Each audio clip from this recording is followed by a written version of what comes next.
Karet Kuningan. Karet Kuningan. Karet Kuningan. Or just this official Epicentrum Rasuna State. Oh, it's a house or Apartment. oh, It's okay. apartment.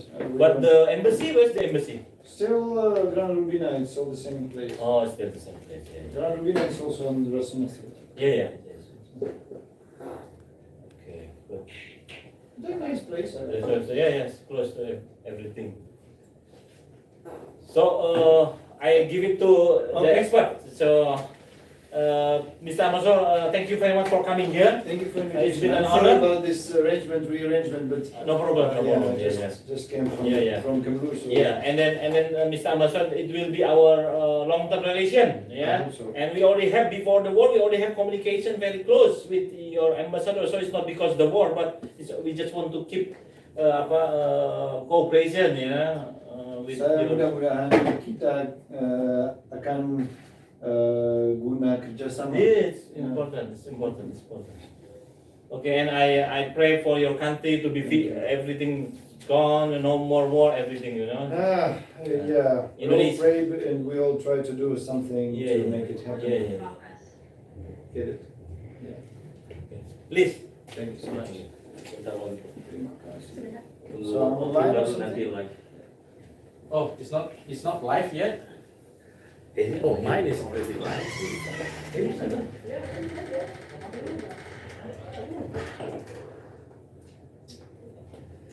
So we hear someone or what? Not yet? Not yet. Okay. No, only during the question and answers. So now, actually, it's So we started recording. So you will be questioning me, right? yes. No, not questions No, coming not from there. no. They're just watching. They're just watching, And but hearing. yes, and then they have a question and answers. Probably I will take some question from my YouTube live, or it can be also from the Zoom channel.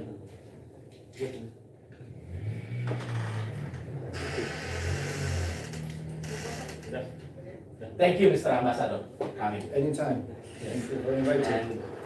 And let's introduce first about our organization. Our organization is IABIE, Ikatan Alumni Program Habibie.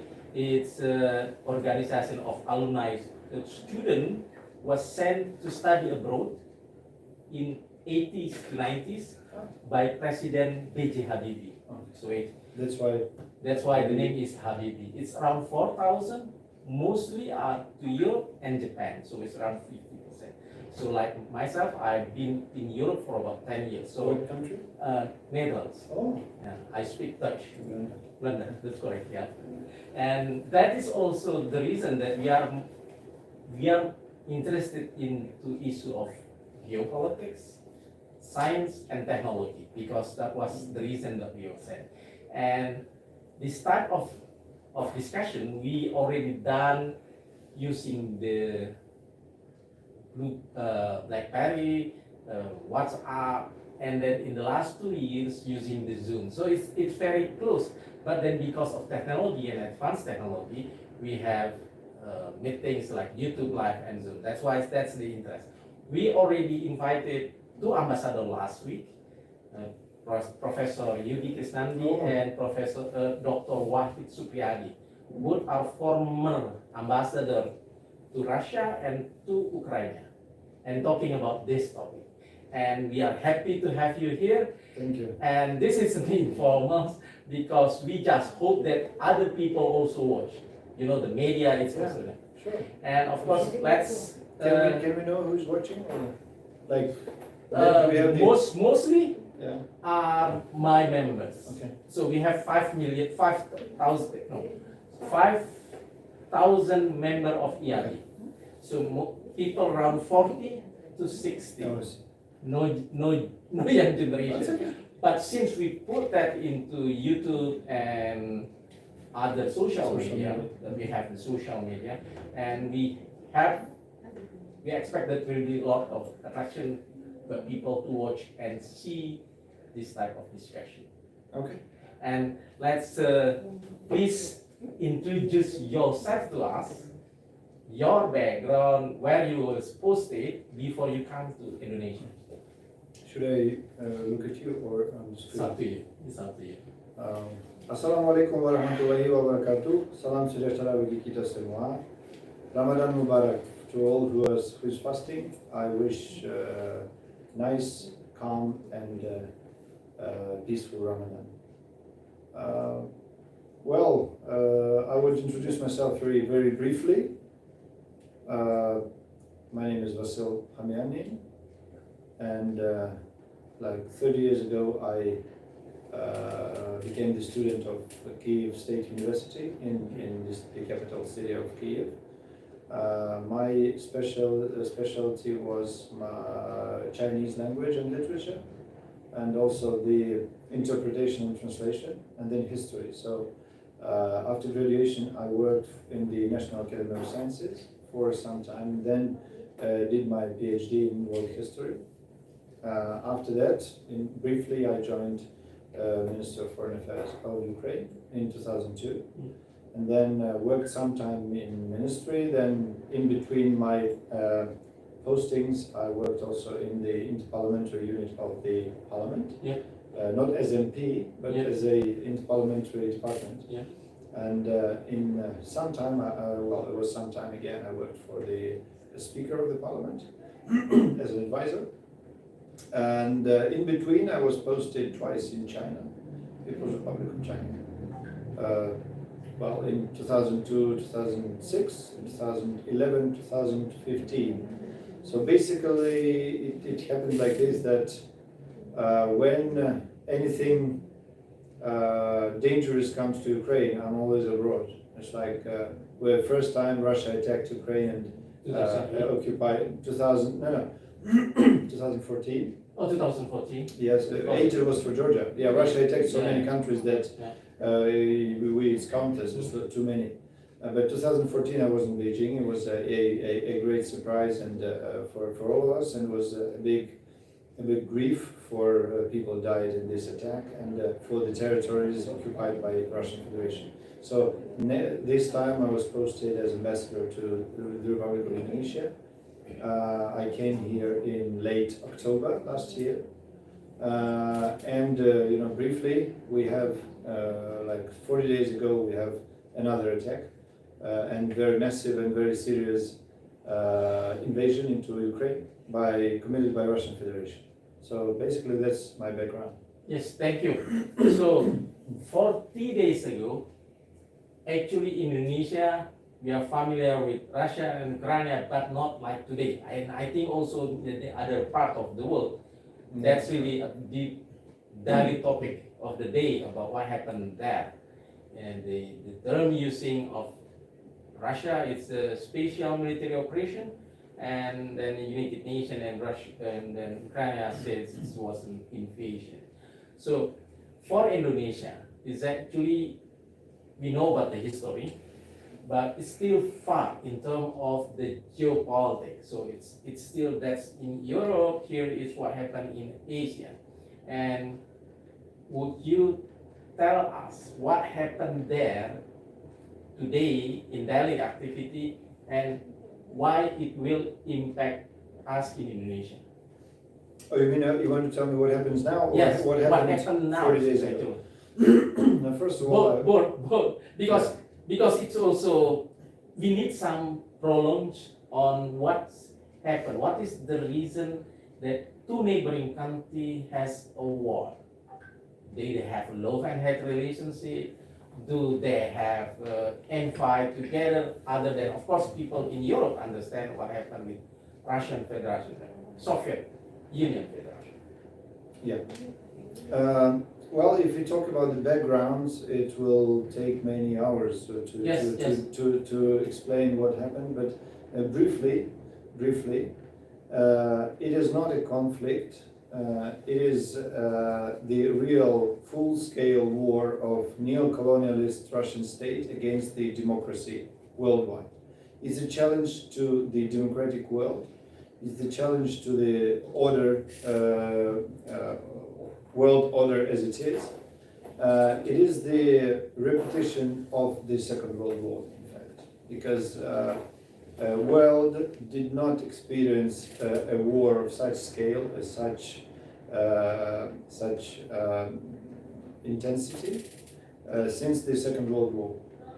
It's like very big neighboring country, permanent member of the Security Council of the United Nations, the country which is supposed to be the defender of the world peace and security, and having nuclear weapons and having other weapons of mass destruction, including the chemical and biological, unlike Ukraine. It attacked the much smaller neighbor, Ukraine, and the scale of atrocities and war crimes committed recently by Russian army are just unbelievable. It can be easily compared to the crimes committed by Nazi Germany back during the Second World War, but the scale is much bigger because what they did is like within 40 days, just 40 days, which Germans managed to do in months maybe.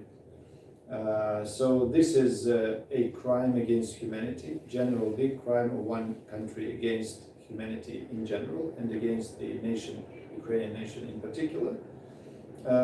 What is happening now? Well, many regions of Ukraine are facing humanitarian catastrophe because, for example, just very obvious example, the city of Mariupol with the population of about 500,000 people. Now, according to our evaluations, there are like about 200,000 people still there, still left in the city. 200,000. What about the 300,000? Left. Oh, left. Left, evacuated or just ran, or were taken hostages by Russians and sent to Russian regions against their will. It's again a crime. By now, we have recorded 2,000 Ukrainian children taken away from Mariupol to Russia, and we still don't know their destiny. It's a crime, again, international crime. I discussed this with a human rights defender. It's a big crime to take children as hostages and to take them away from the land. Now, Mariupol was attacked 35 days ago. Since 1 month plus 5 days, there is no electricity in the city. Everything is destroyed. No water supplies, no food supplies, no medicine supplies. The majority of the buildings are destroyed or severely damaged. So basically what we have, 35 days, 200,000 people or more before this, are just sitting on the streets. No food, no water, no medical assistance, no heating, and at that time on the ground it was like -2, -10. -2, -10. -2, -5. Now it's better, but still it's +5. It's freezing outside. Yes, it's freezing. Wow. And they don't have anything to No things, heater. nothing, because the Rumah were destroyed to the ground sometimes. And the worst of worst is that the city was surrounded and still is surrounded by Russian army, which do not allow the people to get access to water and food and to medicines. They do not let any single Ukrainian convoy sent to save people there. No Red Cross? No Red Cross, not other NGOs, nobody. Nobody is allowed So in. basically it was not law or not enough initiative, because normally Red Cross proved itself useless and started cooperation with Russia in this wartime instead of doing the humanitarian missions. But anyway, no one was allowed in the city. Not the Red Cross, not whatever other cross. Nobody was allowed. So the convoys of ambulances and people delivering food and medicines who tried to get were arrested by Russians and took hostages. So that's it. It's very obvious example what is going on now in Ukraine. And if you follow the news, you can see that when Ukrainian army liberated the few small towns near Kiev, Bucha, Irpin, Gostomel, and Borodyanka, they have found hundreds of people killed, murdered in cold blood by Russian army. And like murdered, it's like nothing can justify this, because people were not just murdered on the street. Many of them hands were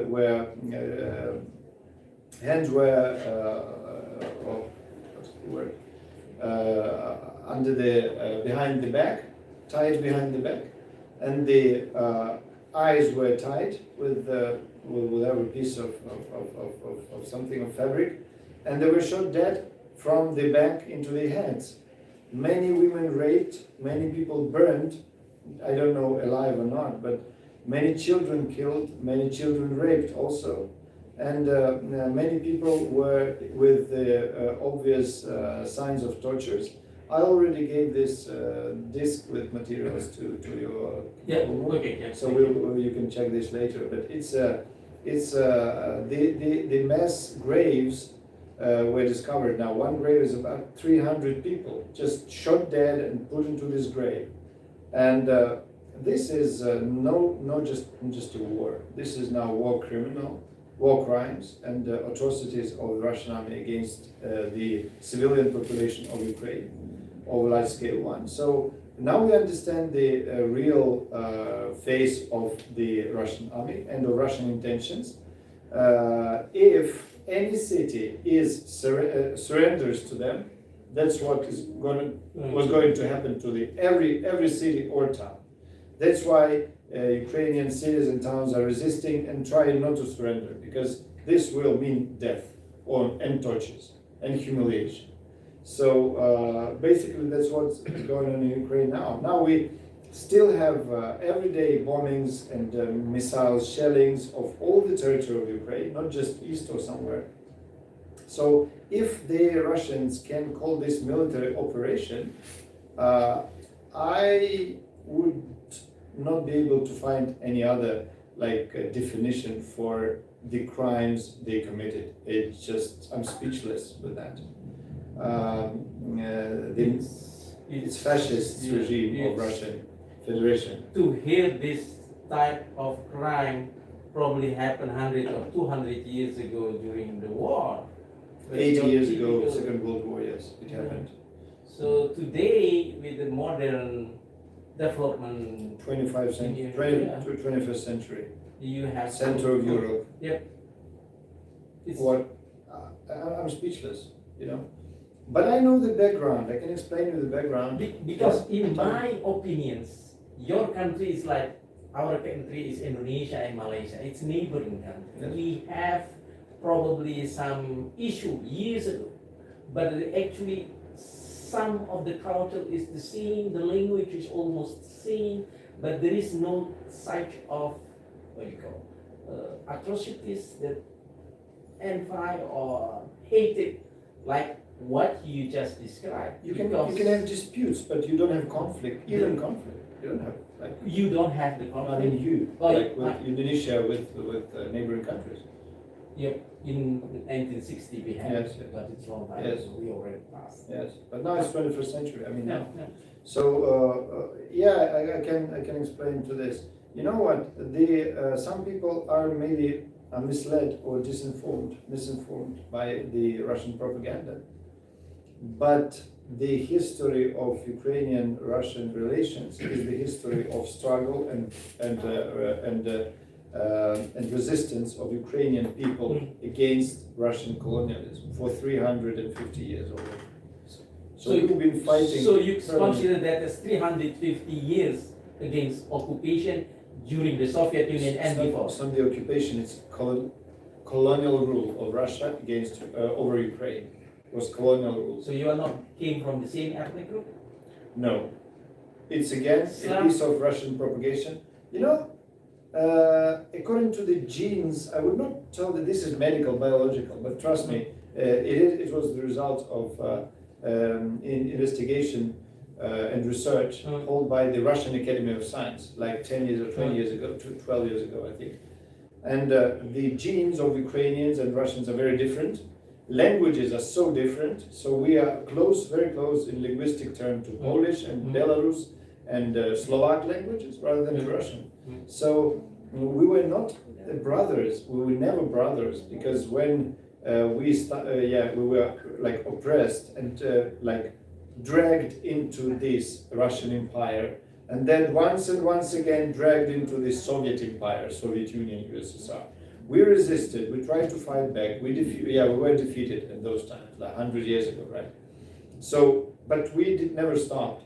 In 40s, during the Second World War, Ukrainian Liberation Army fought against Nazi Germany and against Soviet Army simultaneously. And then, so the history of Ukraine is a struggle against Russia, is like fighting, resisting Russia's colonialism. This is the truth, and if anyone can just open the history books, but written not by the Russians, by someone else in any other end of the world, any European historians or American or Asian, and you will see that this is like this. It's always has been like this. So this is, I thought this is not just because of President Putin has intention to how do you call, to make rebuilds this country from outside defense. So it's really deep rooted in your cultures. Yeah. That actually they have. I can explain to this. It is because Vladimir Putin believes that Russian nation is superior over others. It's exactly what Hitler declared. Exactly. He said Russians in the Soviet times it was like this. The official ideology of Soviet Union. The elder brother and all the small ones. That's it. Superiority is one of the characteristic features of fascism. So when the Soviet Union collapsed and many countries became independent, Russia never gave up the efforts to drag Ukraine back. And when Putin came to power, he made it very clearly in 2008 and many times after this, that he doesn't give Ukraine a chance to be independent. There is no such independent country as Ukraine. It's like, I have this all in records. Ukraine is anti-Russia, and Ukraine is a threat to Russian greatness, and Ukraine is a threat to the world order. I don't know how, but I mean, this is the rhetoric of Russian president in those times. And that's why the idea was we never give up to so-called liberate Ukraine from Ukraine. I mean, basically, he wants the territory of this country, as always, wants just more territory for his Russia, and he doesn't want Ukrainians to be in this territory, like he did many times, like he personally did, and the Soviet Union did, and Russia did. Remember the destiny of Crimean Tatars back in 1943-44. All the Crimean Tatars, Ukrainian Muslims, were forcefully deported from Crimea to Siberia, to Central Asia. 100% of population. Crimean Tatar. This is the majority of our Muslim population in Ukraine now. So they were moved away. This a crime. This was a real genocide against Crimean Tatars in those times. And then remember Chechnya War in Russia, where Russian Federation under commandment of Putin murdered around 300,000 of Russian Muslims, and the majority of those are children and women. He just destroyed the 1/3 of Chechen people, of Chechen nation. This is what the methods he usually uses. Then remember Georgia, 2008, occupied 20% of territory of sovereign state. What is this? What is this all? Then 2014, I want territory, I want Crimea, I want Donbass, I want all this. It's just like, if you look at this, it can be treated as fascism or neo-colonialism. Neo-fascism, neo-colonialism. Very simple. The term may be changed because previously President Putin said it's about denazification. That's the reason that give a special military operation. That's number one. Number two, I also heard that President Putin idol was the great Peter the Great, and it's basically Federation, Soviet Union Federation back to what happened in 1960 or 1970. But then I lived in Europe during the collapse of the Berlin Wall, 1990, was Glasnost and Perestroika. I think it's Michael Gorbachev was also born in Kiev. No, No? no, I don't think so. It's not Ukraine. No. Gorbachev is not. Okay. He's not Ukrainian. Yeah. And what I'm trying to say is basically President Putin want to have what happened is glorying the old time today, and as the result, Ukraine was taken over. That's his intention. And what happened? Why in media, Indonesian media, Chechnya people, they become supporters of the Russian Federation, Russian Federation? Yeah. Is that correct? Not exactly, because there were two Chechen wars, which lasted for many years. Many people, again I repeat, many people killed. The capital, Grozny, was at that time bombarded by missiles, by airplanes, and destroyed to the ground. Nothing left. What year is that? It's no, I might be mistaken. 2003. Should check this. But that's still new. Yes, it's recent. It's after the collapse of the Soviet Union. Because Indonesia, anything was 1945 and 1960. No. After that, there is no more. First Chechen War started, I think, in 1991 or 92. It lasted a few years. Then the first president, Johar Dudaev, was killed, and then they changed and then were killed. And then the second war started. And this was a real cruel war. And after this, what happened after this? Russians still could not defeat the Chechen army. They still resisting. They still trying to fight. And then they came to the agreement. And then they came to the agreement with Kadyrov. And as a result, Russia promised to pay them a lot of money every year or something, budgeting them and financing all this regime. Instead, Kadyrov regime promised the support for Russia. Let's say. As a result, the Chechen people who did not agree with Russian atrocities and with Russian crimes and could not forgive and could not forget, they fled to Europe. And now there is a Chechen Republic of Ichkeria in exile, government in exile, still in Europe. And when this war started, just follow me. You are Muslim, right? Yes.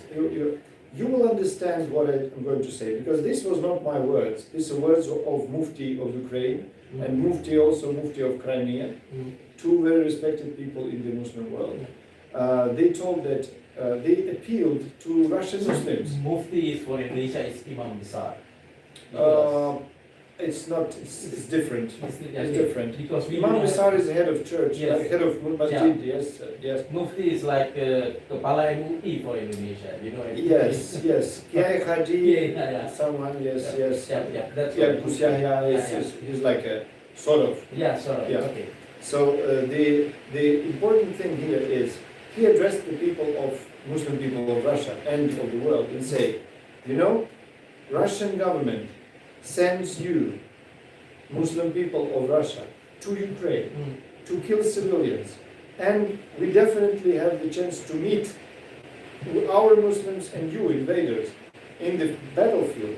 And if you kill the Muslim brother, like invader, I will become Shaheed, and you will become what? This might be very obvious for you, because Islam is a religion of tolerance and love. Yeah. It's not the religion of war. So if people are going to the neighboring country and killing civilians, women and children, and killing the Muslim brothers and sisters, who are they? And who is this president who sent them to such a conditions? You understand? Yes. For every Muslim people, it should be pretty clear what kind of crime in the religious world, in Muslim world, is committed by Putin and by those people who are coming to Ukraine to kill the Muslims of Ukraine. You know what? Yes. This is a vivid example of what's going on. Yes. I think since you've been here also following what happened in social media, the formal standpoint of Indonesian government was supporting the motion of United Nations, and Indonesia is part of the supporting that motion. But then if you look into the social media, I think I'm not deciding which, it's like pro-con. And I think you're following what happened in Indonesia. And one of the reasons because some of Indonesian people doesn't want to take a side because of the long history. We don't want to be like a Cold War. We need to take a stand. That's what happened. Then it became an issue when Indonesia currently is G20 presidency. There is some issue in the social media. Do we need to invite President Putin, or do we need to invite President Zelensky? And those type of issues, even though the issue should be more discussed, I think in October, because it's still 6 months from now, and when we invite you to come, we really hope that the peaceful process, it's still, I think it's a week ago, I understand that the peaceful process, the Russian is already take their troop, their army from Kiev, and the peaceful process is still staged by Turkey. And that's why we are hopeful that the peaceful process, the negotiation process can happen. So what is your point of view on the peaceful process now? Still In Turkey, is this one? Yeah. What happened now? You know, this is, I'm really not in the position to comment on the peaceful process, because this is all in media, and the results are announced by the representatives of our delegations. I can only express my personal point of view, which is pretty simple. And yes, I follow the social media, and people just don't take sides. I mean, I think that in this situation, it's not the time to be neutral in terms of be silent, because this is not just a discussion or dispute between two neighbors. It's not like you in the conflict on the border when people are starting pushing and pulling and have some dispute against whatever. It's the real war. It's a big war. It's a huge war with hundreds of thousands of people, military people involved from both sides, of missiles and all these bombardments, of crimes against humanity. So you cannot just be silent. Being silent doesn't mean being neutral. Neutrality is something if you have the principles of, for example, not providing the troops to fight for other countries, whatever, not providing the military weapons or something for any country in the world. This is neutrality, sort of, or not taking sides in terms of alliance or NATO or something. Yes. No, but neutrality does not mean you have to keep silent when people are being murdered every day. This is not the neutrality. Look at Switzerland, for example, a neutral country, the most neutral country through centuries in the world, I think. So they don't keep silent. They help a lot Ukraine with humanitarian aid, with money, even with some weapons, with some banking things, and it's obvious, right? It's not the time to be silent. As for the negotiations, I would say that the main problem here is that Russia does not want negotiations. Russia does not want peaceful process, not yet. Why? Because Russian aim is Ukraine entirely. They want Ukraine. They want this territory, and that's why. How can they stop? That's one reason. Second reason. Do you know that according to our statistics, it's like about 19,000 of Russian soldiers already died in the battlefield. 19,000? 19,000. And they have 190,000 army descent, so it's 10%. Yeah. I think that's what I think. It's 10%, and it's the best ones, right? The rest are just like, but you see 10% destroyed.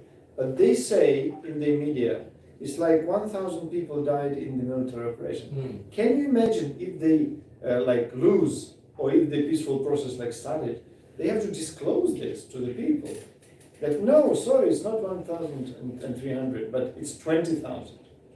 And 20,000 more injured, and now in there. and those people who came to the Chernobyl nuclear power station got this radiation and now are in the hospitals treating from radiation, and the hundreds and thousands of Ukrainian civilians killed and robbed by Russian army, and they took away everything from their houses and now sending through post offices to Russia. This is robbery. This is not the military operation, right? So Russia wants to conceal this truth from their own people. Russia doesn't want the people of Russia know the truth. That's why they would never agree for a peaceful, because peaceful process means stop killing, Yes. stop fighting, stop shelling the civilians. In any term that They both never sides stop. agree, that is what. It's not up to us. You see, just look at the situation. Ukraine was attacked. Yeah. We did not have a war on Russian territory. We have our territory, and we are defending. And our only demand for Russian Federation, for Putin, is to stop killing people now. And then we can sit down and talk. And they say, yes, we are ready. And go on fighting, shelling, everyday bombs and missiles and everything drops to our cities. What negotiations can be possible if people behave like this? They behave not like human beings, honestly. I mean, people of Ukraine now, even those who had last doubts about nature of Russian soul, of Russian ideology, now they don't have any doubts after Bucha, after the discovery of this. So Bucha is, I think, just the last news about doing as genocide. not yet. We cannot speak about genocide yet, because genocide is a very specific term, and it should be used after the decision of the court. It's very specific. Because But that's what I read on it looks like TV media. It looks like it, but we will refrain from telling about it as genocide. But it's very looks like very much like it, and it's definitely the war crimes and crimes against humanity. Definitely, it's already can be condemned like this. Excellency, I'm less hopeful after your discussion with you. I really expect since a week ago that there will be a peaceful process. And if you look to Indonesian social media, one of the reasons Indonesia should be more on reserve position, because if you look to the social media, not as the government it's put the motion through, I think that's what Indonesian government. But the media, because we try to balance non-block and also looking to the futures geopolitics.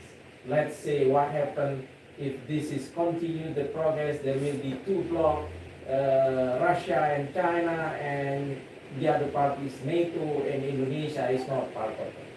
That's what happened in Indonesia.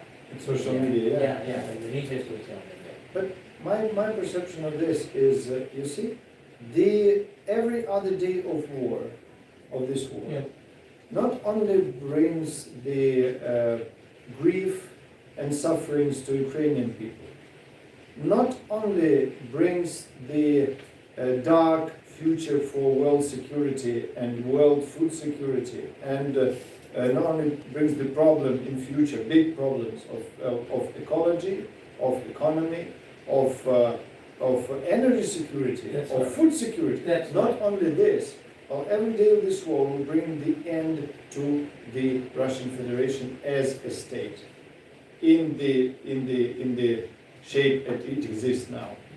It will be different, and the Russian Federation, since it doesn't stop shooting and fighting and shelling and bombing, my perception is they will stop and sit down only when the army is destroyed really, and the economy of Russian Federation is destroyed. So this will be the edge when they will say, okay, we sit down and talk and no fighting again. But this time, I don't know when it will come. Nobody knows. It's we hope it will come soon. So this time, they will be the negotiations will be on our terms. on Ukrainian terms, not on Russian terms. Well, they say stupid things about like knocking down, changing the government, and refusing to use Ukrainian culture and language, just refuse our identity, and then what? Demilitarize, meaning give up and surrender. If you want to know our position, it's very clear on this war, very clear. Just listen once again the Surabaya speech of Bimo. This will be exactly the answer of Ukraine I to live in Surabaya. Oh really? Yeah. Oh, this is famous. I listen to this speech Yeah. nearly every day, and I remember like all he said, and nearly every word. You just change Surabaya into Kiev or into Mariupol or into Ukraine, and you will see what happens now in Ukraine and the position of Ukrainian state. Ukraine bersatu, merdeka atau mati. This is something that happens now. That's correct. So it's really, the word is, what you illustrate is really happened in our country. The word is merdeka atau mati. That's for Ukrainian people. Yes. It's happened in Indonesia. Our declaration of independence means there will be no country can attack, or we need to have defend our independence. That's, I think we understand, we deepest sympathy, but at the same time, Indonesia, it's a bit too far, and let's say we are just an observers, cannot do anything, but we need to take that in bigger context on geopolitics. That's right. But of course, It's arguable. yes. You know what? The sanctions that are imposed on Russia. Russia. It's very important again for netizens, for people who watch us now, to understand that the sanctions were imposed on Russia. You need to be more hardened. Sure, but they were imposed not in order to make Russia, to weaken Russia, or to destroy the economy of Russia. Not. The aim and reason was not this. It's not the sort of the something that Western world would like to like weaken Russian Federation. The sanctions, main purpose of sanctions, is to prevent Russia from producing more and more weapons, more and more missiles, more and more ammunitions for this war.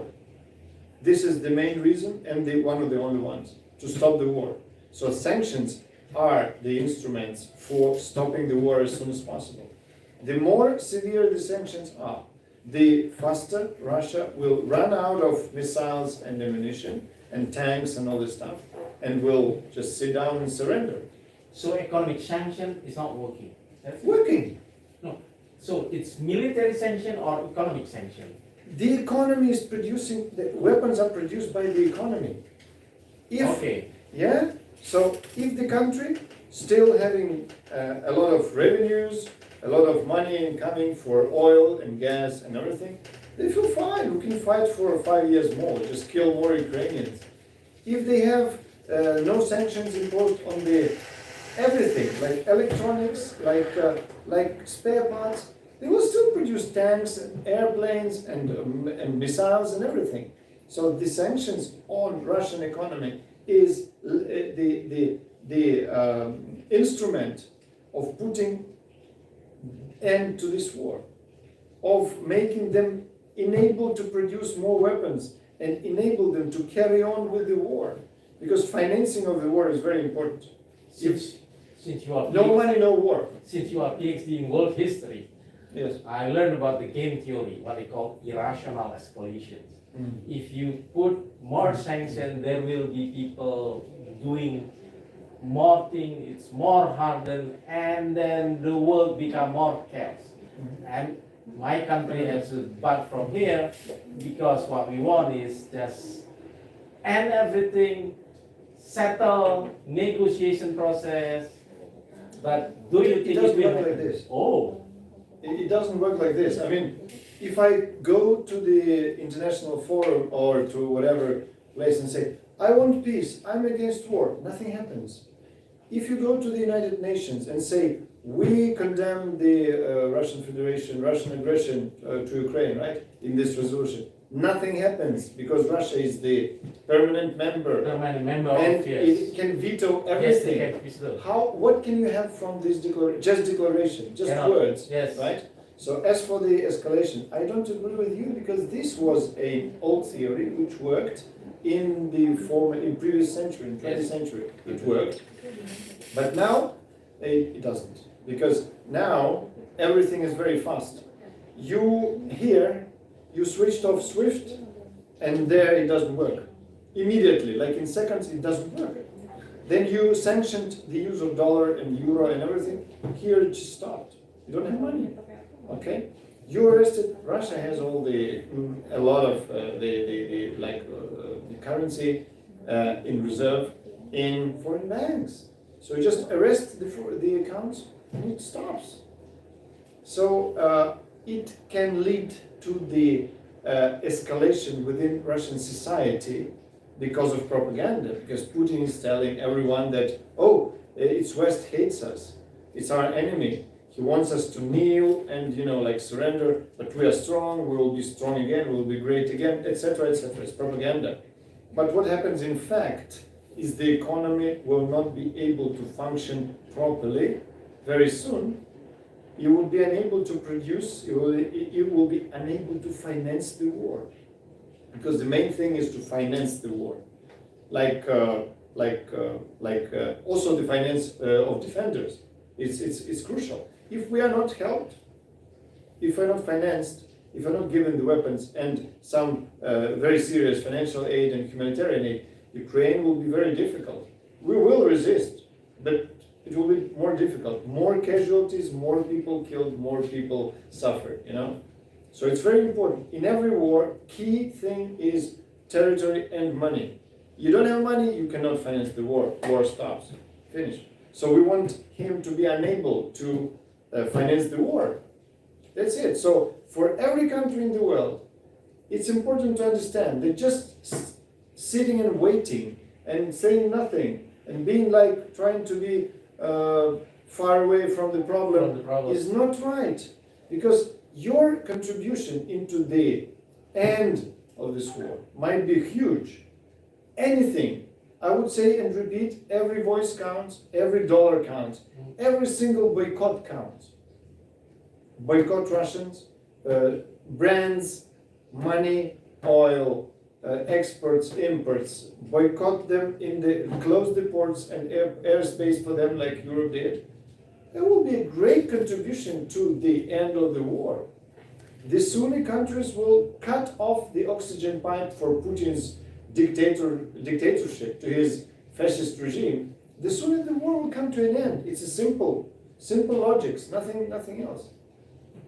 This is okay. I share what I read in Indonesian social media. Yes. In social media, normally they have what they call influencer. Yes. So they are social influencer, political influencer, and global analysts. And some of them say that what happened now with the economic embargo, economic sanction to Russia is actually making Russia stronger, because that's what happened in the social media. Yes. And of course, Indonesia should be more careful. That's what I say. Careful to take a stand, because Russia with their oil and gas has still more powerful. That's also with coal. That's what I read. That's number one. And number two, today is actually what happened there is also influence our economy. So the last 2 years is about virus, COVID-19, but today Indonesia, everything is pricey. The oil, gas, and wheat.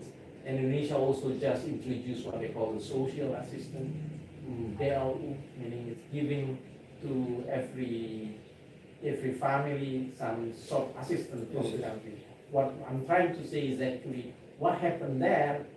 It feels now by Indonesian people, and of course I think in the next coming weeks there will be more interest into what happened there in Europe, in Russia, and how we can end the war, the negotiation process, and since you are the ambassador, how optimistic you are in the the end of the game or the negotiation process? I would compare this to this, for example, okay? To stop the war, to prevent the world economy from crisis, Yes. we have to find the real reason for that, and a real problem, key problem there, and to resolve it as soon as possible. So no problem, no crisis. The problem is a crisis around the problem. So if we look at this point, the problem is war. For example, you might know, you might not, but there is a fact that 95, I think, if I'm not mistaken, 95 vessels, ship, full of grains or wheat, of everything, are being blocked by Russian military force in the Black Sea. So 95 Black Sea, full yeah. of grains, full of wheat, full of everything, cannot leave the port of Odessa because they're blocked. They will be endangered by Russian military ship. Right? Perhaps this is something that should be delivered to Indonesia. So what should we do? We should stop the war, right? How can we stop the war? Now you make your treatment. I explained already my position. If we just stand and wait, it will not help of ending up the war. If you don't want to impose sanctions because of whatever reasons, you can do anything else, something, I don't know what, but just waiting and keeping silence is not the instrument of ending the war. No, in Indonesia it's not keeping silent. No, I mean but there is a pro-con. I'm talking about generally Yeah. about the world, about every country. If you just wait, it doesn't work. We should do something, right? And not just resolution or UN resolution is enough. Not enough. It doesn't work like this. We should unblock the ways. You can influence the Putin somehow directly in bilateral talks. Say, guys, you blocked our wheat, you blocked our corn, you blocked our palm oil, which is exported to Europe, from there. You're influencing our economy. So it's not the war that influences the economy of Indonesia or other countries. It's Russia that blocks everything, that influences the economy of every country in the world now. Yeah? So, we should put the end to this. And the sooner the better. I would say again, you have the for example, something, organism, which receives oxygen, food, water, toys and wine and something, yeah? And you're happy. Then something is cut down, but you still have water and oxygen. Even if you cut down the water, you still can live for some time, for a long time, and still breathe. But if you leave everything here, you cut down the oxygen, you will surrender immediately, because that's what the Western world, the democratic world, humankind is trying to do to Putin. Just let him see what will happen to Russia if he doesn't stop killing Ukraine. That's it. Since you mentioned about the Western world, that's happened with NATO playing role very close with Ukraine. And Indonesia is big far. My country is big far. It's different regions. It become more important in the media because of Indonesia now is the presidency of G20. Yes. It's prestigious, it's good, but unlucky now we have this type of problem. And world problem. Yes. And Indonesia is a big country, but not normal to playing bigger role than their size. What's your problem? I think that Indonesia is a great country, and Indonesia is growing into the global power now. Indonesia not only the regional leader now, but as it showed during the presidency in G20, Indonesia is turning into global power, and it's obvious it's good. And I was very happy about the schedule, the agenda of the G20 meetings and summits. It was great. It is great. But now what we see is, first, I believe, truly believe, that superpowers or global leaders, which are many, yeah, maybe G20 is just an example, it's global leaders. They don't only have the privilege of being leaders, like privilege of coming together and discuss this and that issues, of deciding the destinies of the world, but they also have duties to defend peace, security, and development, sustainable development of the world. That's what your power brings, duty, responsibility. It is very important that every country who are the global influencer, G20 is global good, should be responsible for peace, security, for energy security, for all these big issues in the world. It's collective responsibility. And it's not just about talking, it's about doing something, right? This one thing. And another thing you say, G20, I think G20 is, will never be the same. It will never be working in the regime in a pace that was planned because of Russia. Please don't tell because of the war, but because of Russia. I think I'm going to take some question and answers from the floor. I will give to Pak Agustan or Pak Jarod. Dr. Agustan or Dr. Jarod will ask some questions. So you say directly or in written in chat? I'll try to. Sound is not very clear. Pak Jarod, you're going to ask some questions. No. I will ask to my YouTube chat to live.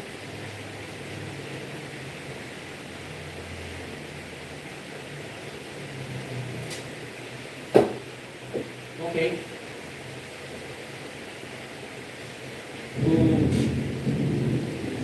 I will see my YouTube. Oh, I didn't put.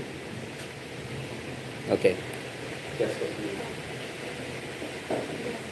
Should you be live on YouTube? So, okay. So we can have it. Can you please share? Ijan.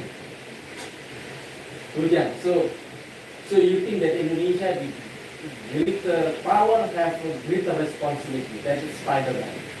Meaning Spider-Man. I didn't say Spider-Man. I mean that all global powers, global leaders have powers to decide and have the privilege. Yeah. Also, they have responsibility. That's what my responsibility. Yeah. So because Indonesia really not have this type of responsibility.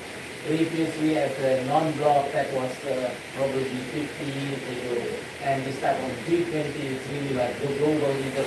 We thought that we will become the global mediator, but I don't think Indonesia have the opportunity like what people in Europe can do or Turkey. I would not agree with you. I think that now I will say it openly to the people who want to listen. I think that it might be the unique historical chance for Indonesia to become really great and really a leader worldwide, a peacekeeper. Yeah, it's not about. I'm not talking about the like how many missiles we have. Yeah.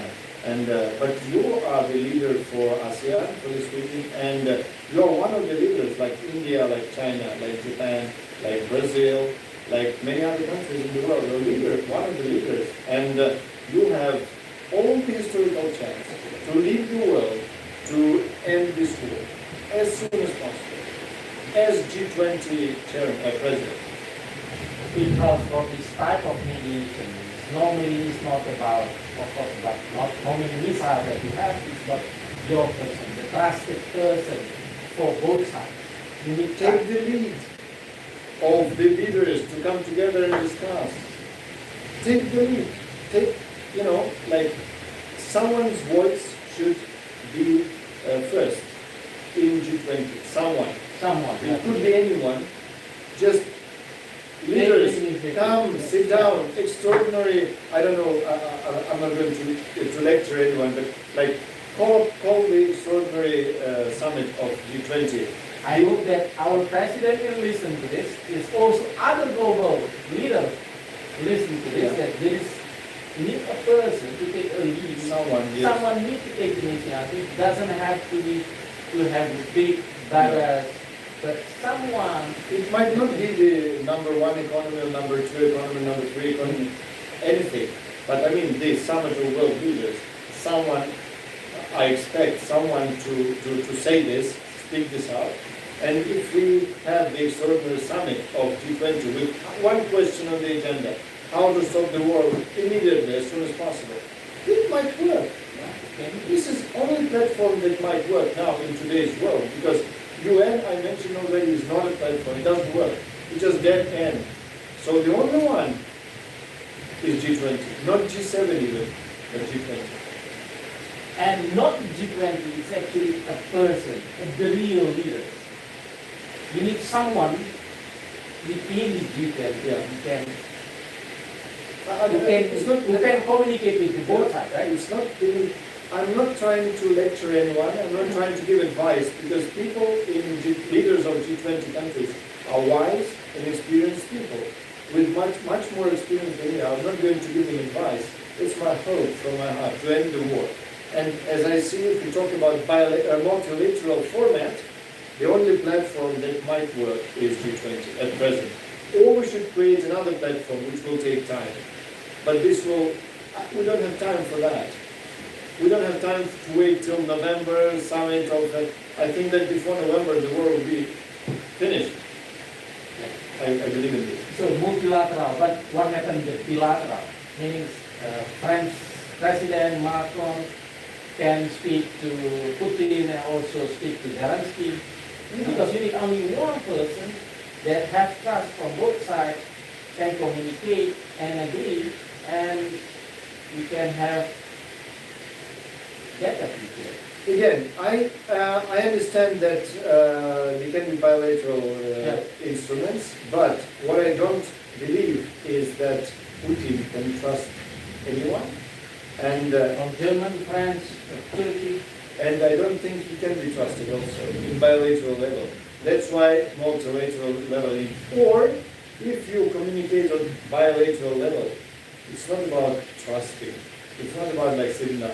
He understands only one language. Strong. Who is stronger? Only this. So if anyone calls Putin and say, guy, let's do it like in a nice manner to stop it, stop fighting. Otherwise, we'll have problems there, all of us, and you too. Like, tete-a-tete. This might work, but nicely, like, let's sit down and talk, please do not share upon blah, blah, blah. It's like nothing. It doesn't happen. Did you see that Macron called and talked with Putin many times? Yeah. Do you see any kind of result? I don't see. Or on the contrary, they just regrouping, they're trying to attack the eastern part of Ukraine and everything. Nothing happens. So do we need these talks, like all these discussions? For what? So, but since I think it's bilateral more effective, but it's multilateral, collaborative effort, it's more difficult to organize. Maybe. Yeah. But what? But Indonesia play, I agree with you. No, I change my mind. No, bilateral. You see, if you talk about this, here are the leaders of the countries, Yes. and here's the Putin. Yes. And 1, 2, 3, 4, 5, 6, it will take time. Yes. And discussions and endless all these dialogues and all this stuff. But when you sit down, all of them, sit down there and say, we decide now.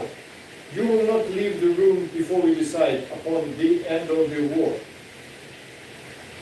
That might be more useful, but still, I don't believe Putin will participate in any sort of negotiations like this, in any format.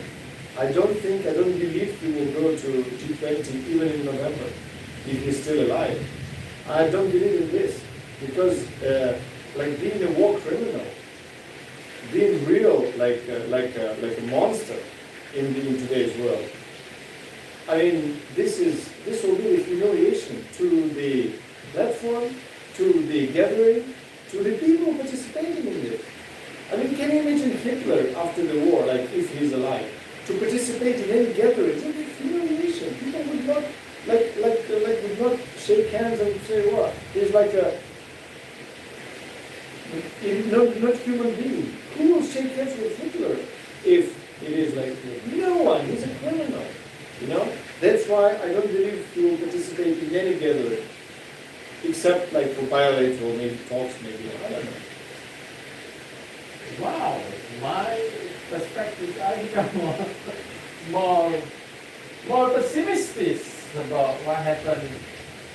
You should be pessimistic. It's history. You want to know really what happens to the Ukraine now? You go back to 1939 or maybe 1935 when Hitler, like 33, he became chancellor. 1932. 32. He became chancellor of Germany. Yeah. So starting from this point, a lot of similarities. Like the occupation of Austria, the annexation of Austria, and attack on Czech Republic, Czechoslovakia, then on Poland, then on the Soviet Union, then all this blah blah blah propaganda, and it's like copy paste. Same reasons, same stories, same propaganda, same lies. And it was 80 years ago. Yeah. Wow. More. Oh, 1952. 83 or something. Even more. Wow. Wow, I'm a bit speechless on it because I really expect last week when we organized the meeting with the former ambassador, we thought that there will be a closer negotiation process. Indonesia should play more important role. Indonesia should pay attention into what happened in Europe, but now a week later we have what's the economic consequence, and this discounted on the negotiation process, and then more realistic on the G20 issue. Should Indonesia play bigger role or play his card into his presidency or no, or comments? And I cannot imagine that he comes to the G20 summit. It's my feeling. I cannot imagine this. And as for negotiations, all right, we talked about these negotiations in Turkey. It will depend on two factors: whether Putin is ready to give the order to stop bombings and killings. If he does, negotiations are possible.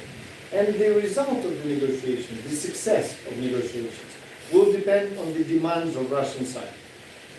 Because we know our demands. And what the demands of him, to surrender, to write what? To give up weapons, to give up to give up Crimea, to give up Donbass, that's never going to happen. I think it's his interest and your country's interest is also quite clear. Yeah? So number one demand from President Putin was neutrality of Ukraine. So that's what number one.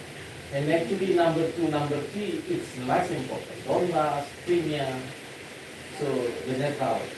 So the answer of neutrality, which I understand was answered by President Zelensky, is probably given. No.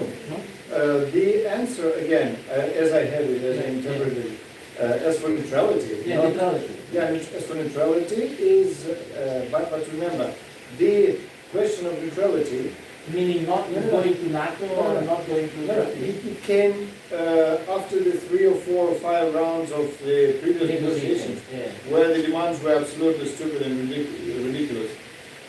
Neutrality, as I understand the words of my president, is not impossible, but we will need, one, the serious guarantees of our security. We need security guarantees not from Russia, but from many, like from G20, or more countries. Not from G20. Security guarantees, meaning if we remain outside NATO Yes. and Russia attacks us again, then the countries who guaranteed our security will immediately join and help us to resist and fight back. That's what we wanted. But then it's become more difficult issue because this is not two-party negotiation, it become multi-party negotiation. Sure. Meaning they need two facing tables, negotiation table. I mean, Because now it's, if you have only two parties, meaning look at this. NATO needs to be presented in the table? What? NATO. NATO what? NATO needs to be presented? Because you say it's only Russia, Ukraine, and then Turkey. Turkey is just a mediator. Yeah. But then since you need some guarantee, Again, and they are not on the table. can you imagine? The country attacked Ukraine, attacked us, Yes. killing people, destroying the country. Yes. Do we believe that Putin just promises this will never happen again and we will not attack you if you promise that you will not be NATO member? We are not promised to be NATO member. We don't belong to NATO. We don't give him perspective. Why would he talk about NATO?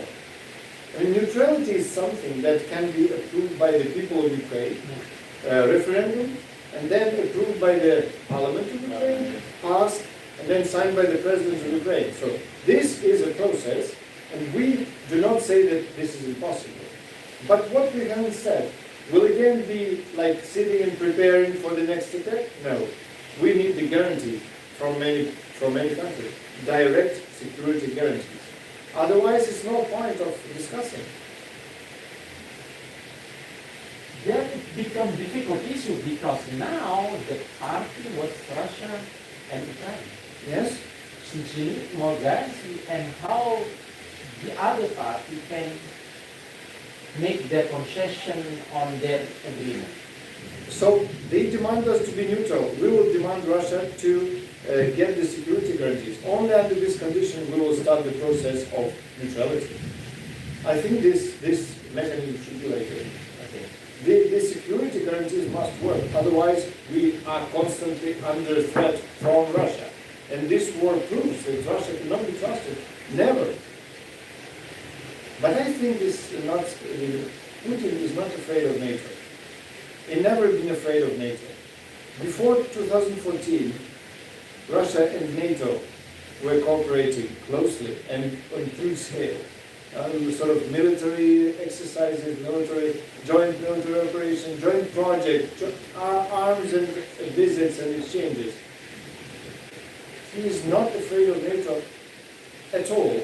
And look at the position of NATO. NATO just they just step aside. NATO is stepped aside, just doing nothing to help Ukraine to close the skies or something. So where is the threat from NATO? If they say, oh, NATO is our concern. If NATO was really the concern of Putin, NATO would have established the no-fly zone over Ukraine 3 or 4 weeks ago. And they don't even try. So is NATO a threat to Russia if they didn't even participate in the resistance of, yeah? So, who is liar? So your country feel betrayed by NATO? In my country? Betrayed by NATO? No, I would not use we are grateful. I'm not criticizing NATO. Okay. I'm not criticizing Indonesia. I'm not criticizing no one. You all have your positions. You all have your, principles. You all have your ways of doing things. No, in Indonesia it's actually 50-50. No, I'm telling That's you that I'm not criticizing no one. I can just express my wishes. I can express a bit of disappointment of that. It's not betrayed or not, it's very strong wording, but I can speak about disappointment. They could have done a lot more. Yeah. You know, no-fly zone could save thousands and thousands of lives. This is what I am concerned about. Saving lives. Every life is precious. Mr. Ambassador, what you think we can expect from Indonesia, the country that you give to us about the tomb of Khairil Anwar? about aku. Aku is aku binatang jalan. That's another one is Kerawang Bekasi.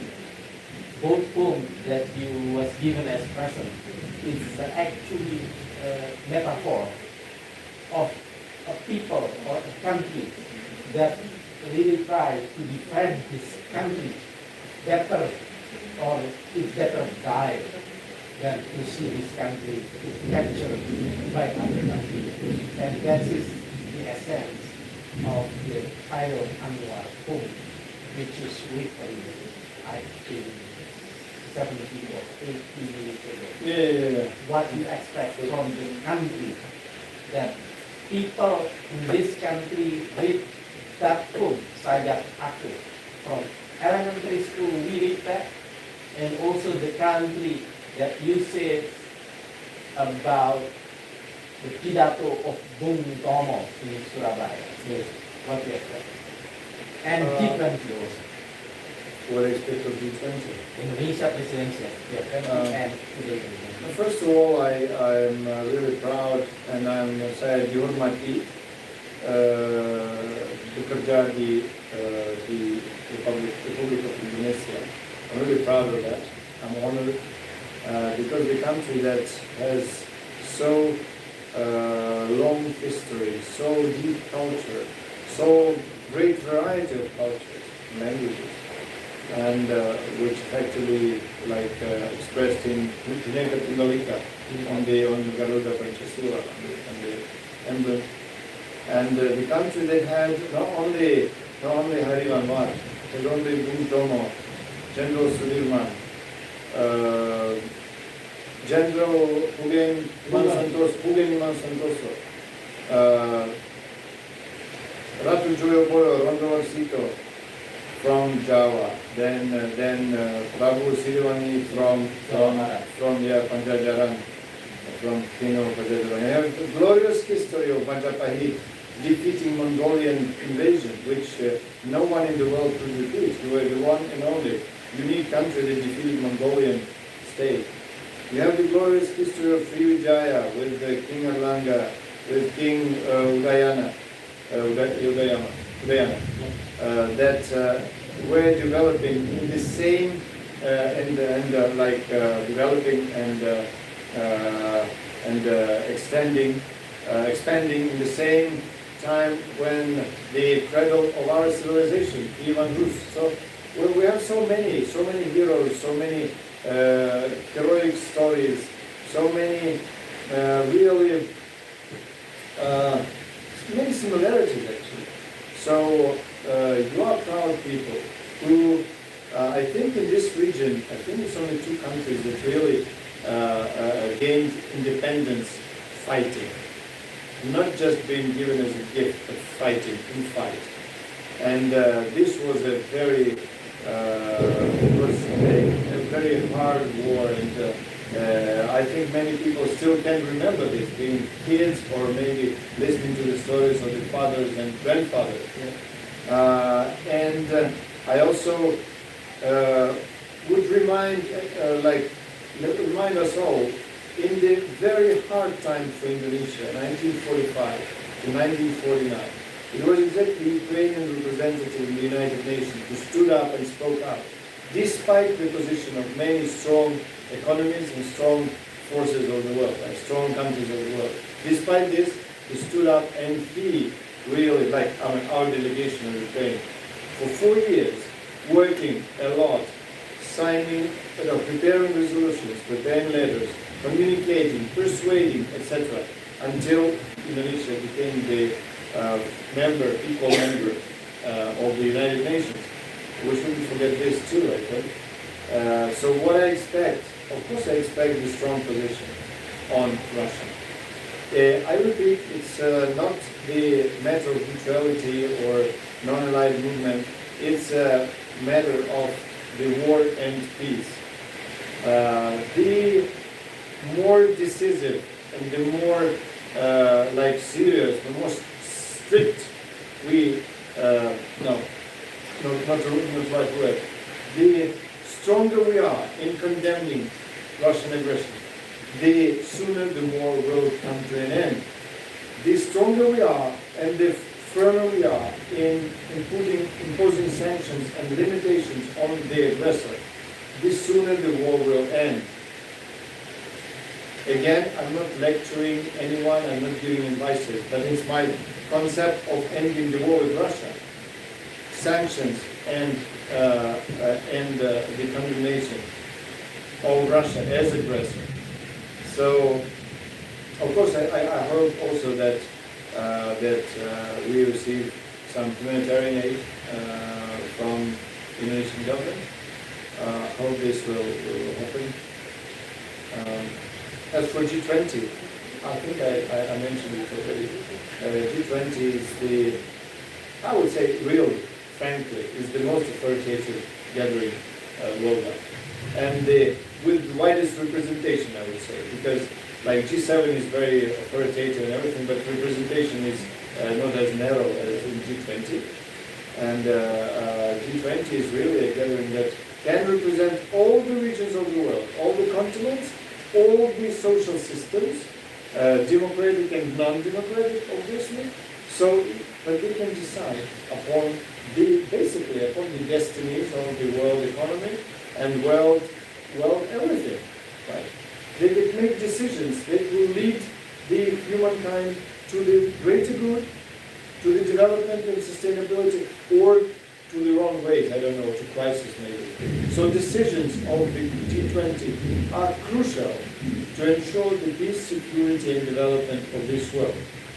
So I do hope that G20 is making decisions very carefully, and I do hope that, I mean, it's fine, okay, I cannot, again, I'm giving advice. No, I hope the G20 will take measures on the Russian aggression as soon as possible. Take serious measures that will bring the war to an end. Again, I repeat, we want this war to stop, but we cannot stop it because we didn't stop it. We just cannot stop it because we are under attack. So G20 has authority, wisdom, experience, and influence to put the war, put the end to the Russian aggression. That's my hope. Only one, peace and security of Ukraine. Now, and of the world. Yes. Peace and security for Ukraine is also peace and security For the world, absolutely, agree with that.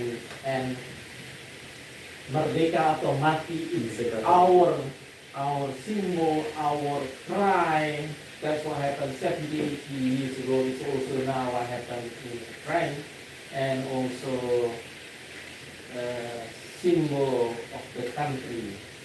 And the other for our country, or G20, greater power, take a greater responsibility, and we have to act now. I think I will end my conversation and discussion with you, Mr. Ambassador, His Excellency Vasyl Hamianin. Thank you so much. Thank you very much. Can I add 1-2 Yes, minutes more? yes, for closing. It's interesting that even the Hari Kemerdekaan of Ukraine and of Indonesia are very close, so in August. And, and another thing is, you know, in your anthem you sing, if I'm not mistaken, bangunlah jiwanya, bangunlah badannya untuk Indonesia Raya, ya? Yeah, Bangun Indonesia, yeah. In my anthem, we sing that we will sacrifice our souls and we sacrifice our bodies for our freedom. So this is the illustration of Merdeka Kembali. We'll give up our souls and bodies and lives for our freedom. Merdeka Kembali. I know, but I will need to have one question. Yes, sure. Yeah, because for interactivities. Good evening, Mr. Ambassador. My name is Fadel Zuliano and Gunawan from Indramayu, West Java. I want to ask, why does Indonesia want to invite Russian President Vladimir Putin to attend despite being urged by Western countries to refuse Putin present in Bali? If Russia present at the G20 summit, then Ukraine must be as present at the event for peace negotiations with Russia and Ukraine. It's only one question. Yeah, my answer is simple. I don't know why, because I'm not the Indonesian government. And I repeat, I respect the Indonesian president very much and the government. They are wise, they experienced, they have a lot of mechanisms, and they have their own position. And so I don't know why it is invited. But if he's invited, and would it be good also to invite the training president? I mean, I would repeat it again, right? This summit is happening in November. We don't have time till November. We do not have time. Ukraine is bleeding and burning for 40 days. If just we sit and wait for 6 months more, Winter I mean, under zero. so I'm not, I mean, how can I discuss something that will happen in 6 months when we have the danger of for our country every minute? We are sitting and talking, and now people are dying in Ukraine of anything, of dehydration, children, of cold, of diseases, of lack of medicines, and just of shootings, every minute. 6 months. Leo, I have one more question. Yes, please, yes. This is related to you. Yeah. What is Ukrainian embassy Indonesia doing for countering false narrative and Russian propaganda in Indonesia? Because in terms of propaganda, social media, Yeah. I think that's what 50-50 maybe my rough guess. I do not know the real presence on what you have on the social media. I can answer this question from the other end of it. What I know is, because again, I'm grown up in the Soviet Union, I know what happened during the last 30 years, especially during the last 20 years. Russia has spent billions of dollars for propaganda worldwide. All this media, Russia Today, all this stuff, they employed teams of media people who were working and spreading and bots and buzzers and all this stuff in social media. It's billions of dollars worldwide. That's why the influence of Russia was so big in media environment. To be honest, we don't have such huge amounts of money to spend to deliver truth, right? And now we are trying to create counter narratives and counter propaganda, to tell the truth about what happens in Ukraine and about the essence of Russian lies, because it's very obvious the propaganda is always based on lies. And it was in Soviet times, it was in Nazi Germany, what it is in Russia. So yes, we're doing something, we are communicating, we are cooperating with media people, we are giving interviews, we push out the narratives in the social media, we try to spread it and to disseminate. And please, if you go to the Facebook, Twitter, Instagram of the Embassy of Ukraine in Jakarta, and to my personal Facebook, Instagram, and Twitter, you will get a lot of information in Bahasa, including, or in English, about what's going on in Ukraine in reality, and the links to for example, to the Muslim people of Ukraine, to the Muslim leaders of Ukraine, to the people who just give the impression of what's going on in Ukraine with Muslim people, with our brothers and sisters. Or what was going on in Crimea in previous years? What was the history of Crimea? Maybe what was the story of the Chechen wars? And then many people, I hope, will understand that Putin is not the protector of Muslims. He is a murderer of Muslims, of Slavic, of Ukrainians, of other nations. And this will, I think, bring the Ura narrative to an end very soon. Now I see the social media supported by Russian embassy, and it is like boats. It's like hundreds, thousands of boats which don't have any background, just something. Is it the method we use? No, we don't use this. We never will use this, because truth is much more powerful than the technical votes and all this stuff. So truth will always be last. How do you answer? We have the lake. Imagine a good Danau, yes, very clean, and Segera? Danau Segera. Danau Segera, and yeah, with potable water in the air minum. And then it's clear, it's so beautiful, it's so deep, right? And then you take the glass of minyak tanah and just splash it on the surface. What do you have? You'll have the brown or brownish or like dirty surface, right? And then you look from outside. You don't see the water, but you see the color, which is like ugly and kotor, right? And you don't know. This is propaganda. Now you like, or use your hand or anything just to destroy this film, very thin and very dirty film, and you'll see the beauty of the water. You see the cleanness of the water, all the truth. This is about propaganda. You want to see the truth? Don't believe from the first few seconds. Just compare this, and then you understand which one is true, which one is not. Which is fake, which is not. Which is provocation, which is not. It's clear, very clear. Just look, try to see the clean water of the lake. Don't be cheated. Don't be misled by the thin film of dirty oil on the surface. That's it. That's my message.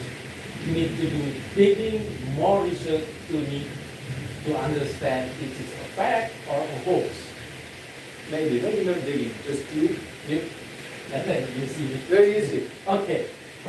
Thank you. Thank you so much, His Excellency Mr. Vasyl Hamianin, for coming and give your insight and your information to us. Thank you very much. Thank you very much. I'm honored. And so we hope that the negotiation process, the peace resolution will happen soon in your country.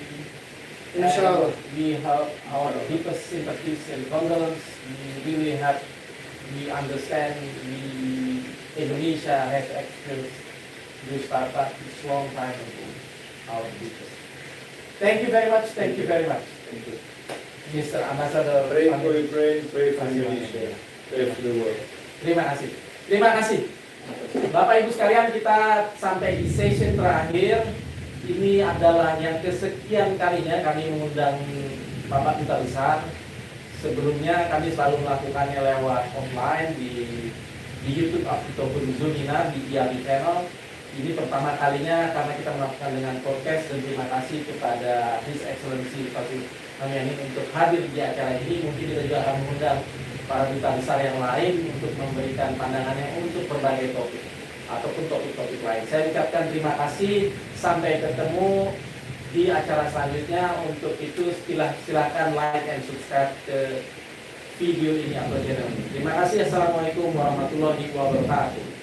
Selamat sore dan salam sejahtera bagi kita semua. Yes. Thank you. Was it okay? Yes, Interesting. interesting. It's Because amazing. I watched your presentation in, I think it's CNN or CNBC Indonesia. Today or No, a couple of days ago. That's why I'm interested to know how come the interview is only short. I So, gave more than 100 interviews in a month. oh yeah, More but than 100. but I Media. think you need more like this. I mean, 1 hour, 2 hours. I think I had like 10 like big discussions. It's always happened every day. Every day. Every day. You do also want to do it?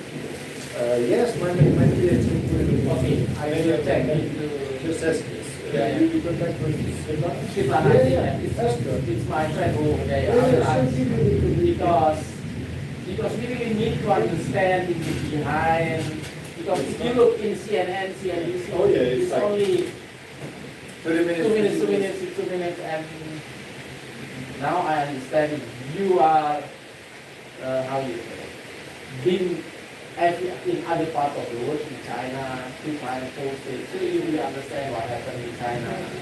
I think I do a little bit. Yeah. Not everything, but Yeah, because do you have a small place to smoke outside? Or are we still chatting? Are we still online? No, no, no, no. Oh.